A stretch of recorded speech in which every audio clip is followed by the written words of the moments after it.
شریعت کے معاملے میں غصہ حق بنتا ہے. بیٹے نے فجر کی نماز نہیں پڑھی جماعت سے، حق بنتا ہے اس سے غصہ کیجیے، ناراض ہو جائیے، سزا دیجیے. بیٹی بے پرد باہر نکلتی ہے، اجازت نہ دیجیے، حق بنتا ہے کہ اس پہ غصہ کیجیے. آپ کی بیوی اللہ کی حدود کو توڑتی ہے، یہاں غصے کا مقام بنتا ہے. کہ آپ کا بھائی ہے، آپ کا قریبی ہے، آپ کا عزیز ہے، اس کے جملے اللہ کی شریعت کا مذاق اڑا رہے ہیں، اب آپ خاموش بنے بیٹھے رہیں کہ نہیں غصہ نہیں کرنا، یہاں غصہ کرنا ہے.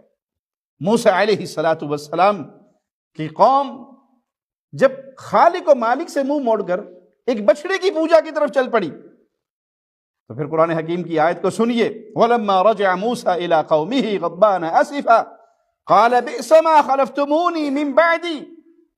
قوم کو دیکھا کہ وہ ایک اللہ کی عبادت کی بجائے بچڑے کی پوجا میں لگی ہوئی، تو بڑے غصے میں آئے، بڑے رنج میں آئے،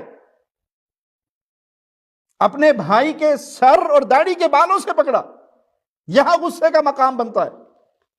شریعت کی حدود کو پامال کیا جائے اور میرے ماتھے پہ بل نہ پڑے،